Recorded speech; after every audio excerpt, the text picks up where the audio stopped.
기도하시겠습니다. 하나님 아버지, 오늘도 하나님의 은혜 가운데 주님의 존전에 나왔습니다. 하나님께서 날마다 우리에게 새 힘을 더하여 주시고 인도하여 주셨기에 우리가 오늘도 주님 존전에 예배를 드리오니 우리의 모든 연약함과 부족함에 우리가 주목하지 말게 하시고 하나님께서 우리에게 베풀어 주신 은혜에 감사할 줄 알게 하시고 만족할 줄 알게 하여 주시고 또한 하나님께서 우리에게 주신 모든 것을 사용하여 하나님의 영광을 위하여 충성할 수 있게 우리가 새로운 피조물로 거듭나는 시간 되게 하여 주시기를 원합니다. 하나님 아버지, 이 나라를 위하여 기도합니다. 하나님 아버지, 우리가 생각하고 우리가 원하는 것이 제대로 이루어지지 않는 것들이 너무나 많지만 그러나 모든 것이 합력하여 선을 이루시는 하나님의 그 전능하신 손안에 있음을 믿사오니 하나님께서 강권적으로 간섭하여 주시옵시고 그래서 하나님의 뜻이 온전히 이루어지는 나라 되게 하여 주시고 또한 교회가 이 땅에서 다시 부흥되며 하나님 이 땅의 모든 심령들이 하나님 앞에 예배자가 되게 하시고 모든 필요를 하나님 앞에 간구하고 기도하는 것을 통하여 응답받고 구원받는 역사들이 있게 하여 주시옵소서. 우리를 도우시는 하나님을 찬양하오며 예배에 온전히 하나님께 영광 돌리기를 원하옵고 예수 그리스도 이름으로 기도드리옵나이다. 아멘. 할렐루야. 하나님의 은혜가 오늘도 우리 모두에게 가득하시기를 주님의 이름으로 축복합니다. 우리가 다윗이다 그러면 다윗은 이스라엘의 왕이죠. 위대한 이스라엘의 왕으로서 우리는 다윗을 부러워할 일들이 참 많이 있습니다. 40년 동안이나 이스라엘의 왕 노릇했었고 그리고 또한 강대한 제국을 이루었던 왕이 다윗 왕이었고 그리고 또한 지금 이 시대까지도 사람들이 그 이름을 칭송하고 있고 이스라엘 민족의 국기가 이스라엘 나라의 국기가 다윗을 상징하는 다윗의 별을 상징하는 그 별로 이제 표시되고 있다는 점에서 다윗은 성경에서 가장 하나님으로부터 인정받는 사람이다 라고 이렇게 이야기할 수 있습니다. 그런데 그 다윗이 이렇게 고백합니다. 여호와여, 나는 가난하고 궁핍하오니 주의 귀를 기울여 내게 응답하소서. 다윗이 언제 가난했겠습니까? 아버지 집에 있을 때는 그렇게 부유하지 않았을지는 몰라도 그래도 그렇게 가난하지는 않았을 것 같습니다.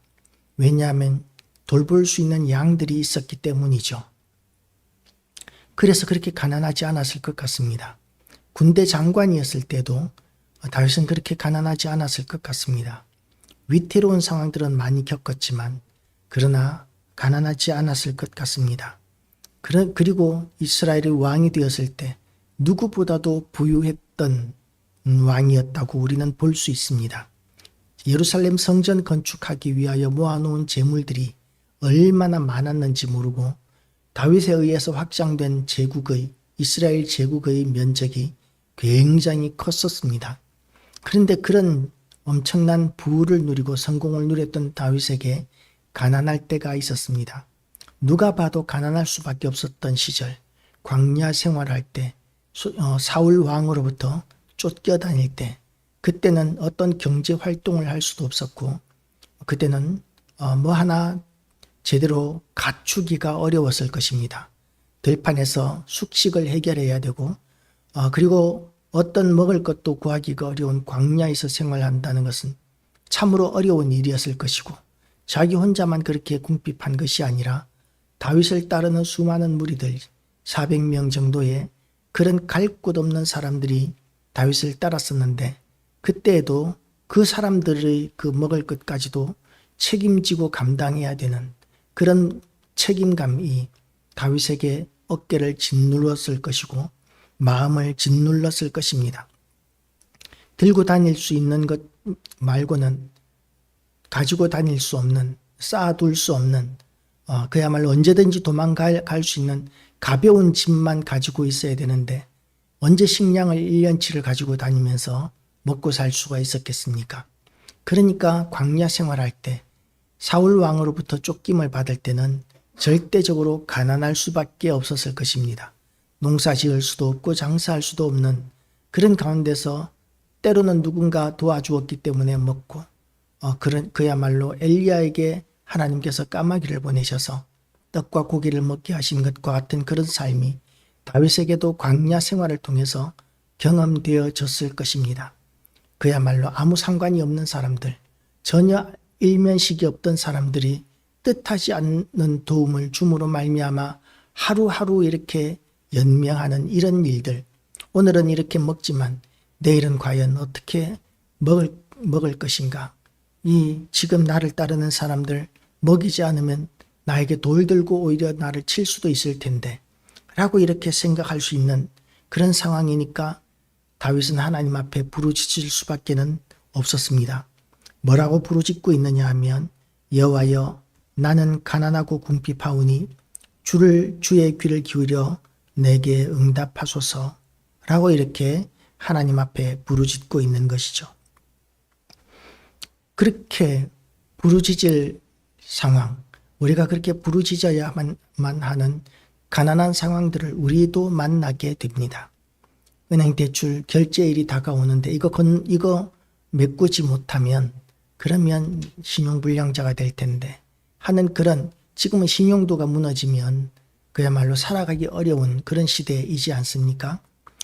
그런 대출 이자 때문에 힘들어하는 사람들 또는 뭐 어떤 비용들 먹고 사는 비용들 아이들 학자금 또 집 주거비 식품비 각종 공과금 이런 것들을 해결해 나가는 것들이 참으로 지금 이 시대 사람들에게는 참 어렵습니다.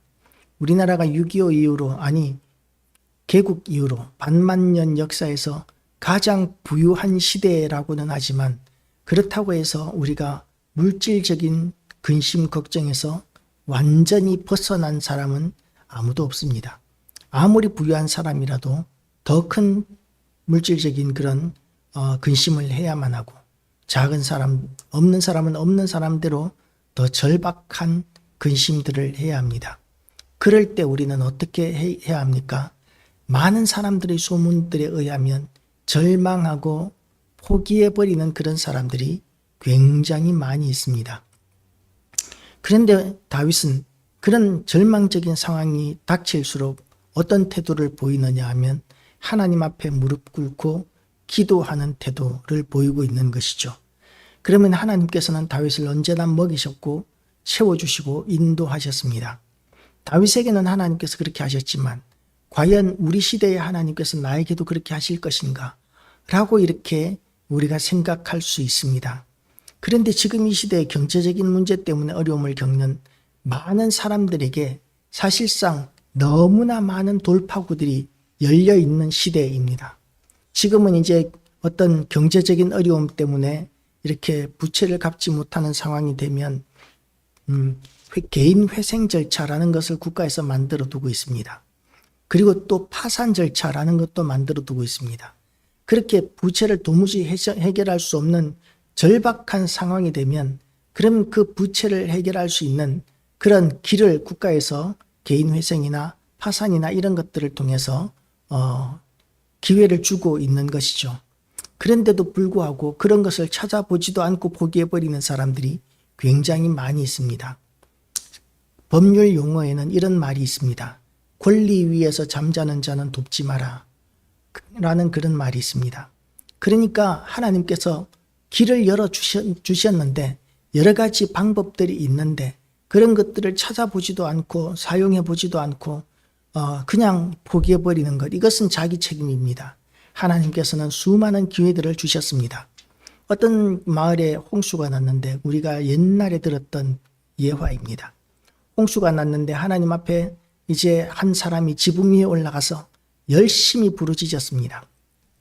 하나님, 저를 구원해 주시옵소서 라고 이렇게 하나님 앞에 간절히 부르짖었더니 어떤 사람이 보트를 타고 와서 이제 옮겨 타라고, 여기 그냥 있으면 곧 물에 쓸려가서 죽는다고, 그러면서 이제 이 보트에 타라고 하는데 이 사람은 거절합니다.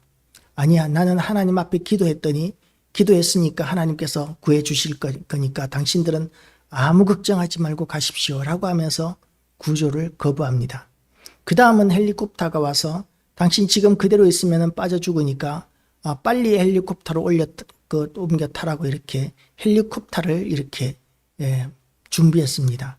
그런데 그 헬리콥터에게 대해서도 이 사람은 단호히 거부합니다. 나는 하나님 앞에 간절히 기도했기 때문에 하나님께서 나를 건지실 것이기 때문에 헬리콥터 필요 없다고 가시라고. 그리고는 굳이 거부하니까 할 수 없이 헬리콥터도 그냥 갔습니다. 그리고는 그 사람이 물에 빠져 죽었습니다. 그래서 하나님 앞에 섰을 때에 하나님 앞에 따지고 들었습니다. 하나님, 제가 기도하면 하나님께서 다 응답해 준다고 하지 않으셨습니까? 그런데 왜 제가 그렇게 간절히 기도했는데 하나님께서는 저를 물에 빠져서 그 홍수에서 도와주지 않으시고 건져주지 않으셨습니까? 라고 이렇게 항변을 했더니 하나님께서 주시는 말씀이, 그래서 내가 너를 구원하기 위해서 보트도 보내고 헬리콥터도 보내지 않았느냐? 거부한 것은 너다 라고 이렇게 말씀하셨다는 예화가 있습니다.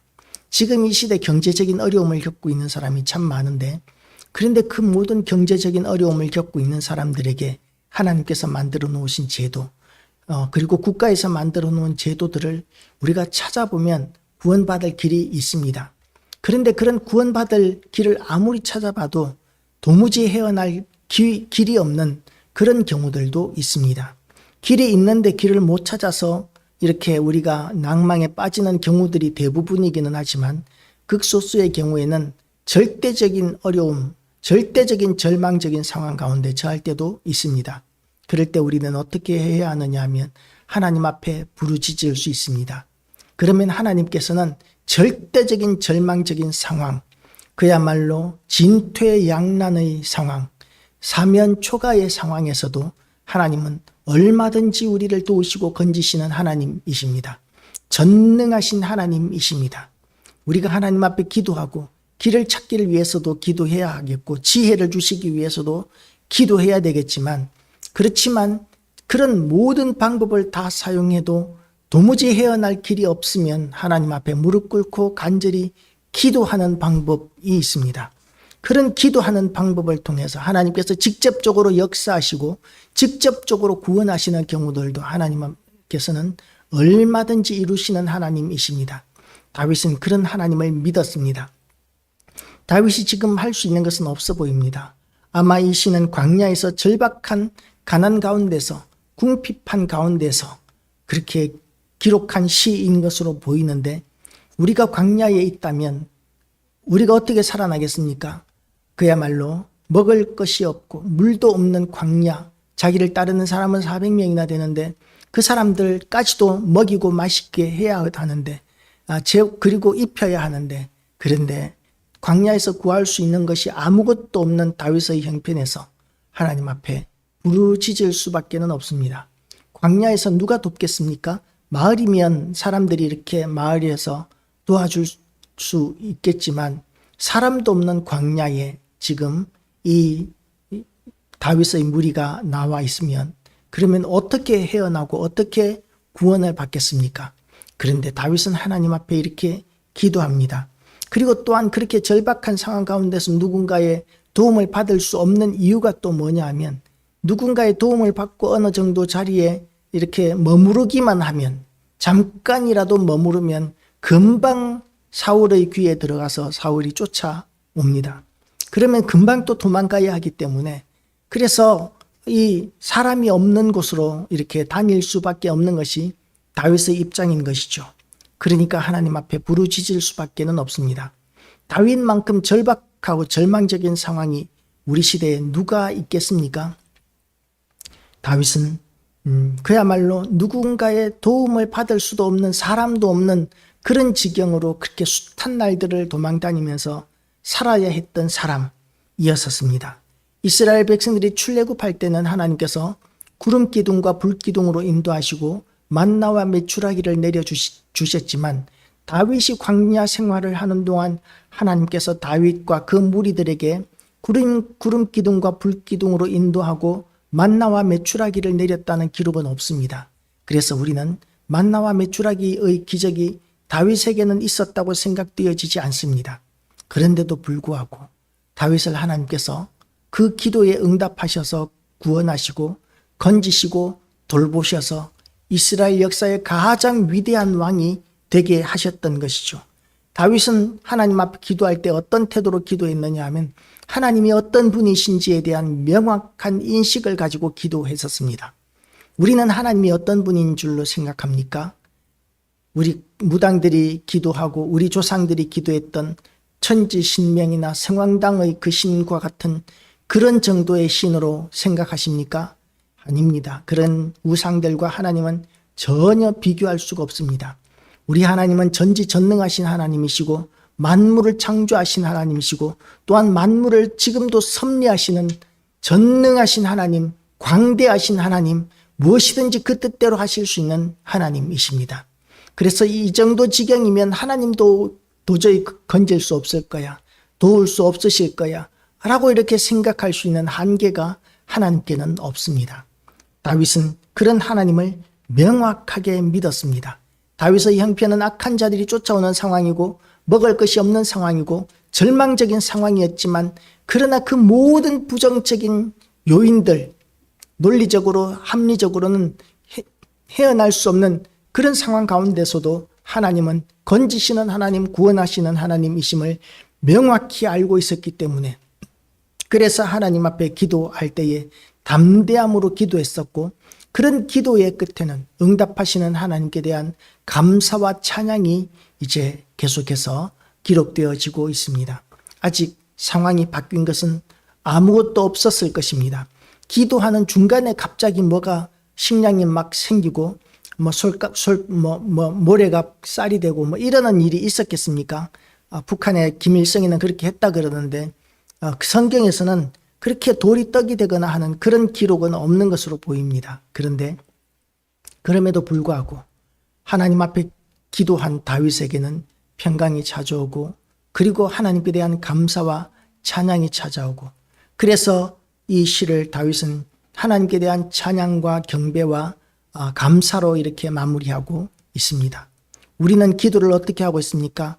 우리가 기도할 때에 하나님께서 응답하실 것에 대한 그런 확고한 믿음, 그 응답의 종류가 내가 원하는 것과 다를 수 있을지라도 하나님께서는 가장 선한 방법으로 가장 좋은 것으로 우리에게 응답하신다는 믿음을 가지고 하나님께 대한 찬양과 감사를 회복하는 그런 우리 교회와 성도들 되시기를 주님의 이름으로 축복합니다. 기도하시겠습니다. 하나님 아버지, 세상 사람들이 절망적인 상황 가운데서 절망해버리고 포기해버리는 일들을 우리가 너무나 많이 보고 있는 시대이지만 하나님 앞에서 자녀된 하나님의 사람이라고 하나님께서 인정하신 우리 모든 심령들에게는 하나님이 계시오니 우리의 환경으로 말미암아 절망하거나 좌절하지 않게 하여 주시고 하나님께 대하여 더 확고한 믿음으로 강하고 담대함으로 기도하게 하시고 의지하게 하시고 하나님과 동행하게 하심으로 말미암아 우리가 세상이 줄 수 없는 평강을 누리게 하여 주시고 또한 화평을 누리게 하여 주시옵시고 하나님의 전능하심과 그 영광을 세상 가운데 보여주는 삶을 살게 하여 주시기를 원합니다. 우리의 필요한 물질을 채우시는 하나님, 먹이시고 건강을 회복시키시고 사명의 길을 가게 하시는 하나님, 오늘도 우리를 통하여 온전히 영광 받아주시기를 원하옵고 예수 그리스도 이름으로 기도드리옵나이다. 아멘. 주기도문 하심으로 예배를 마치겠습니다.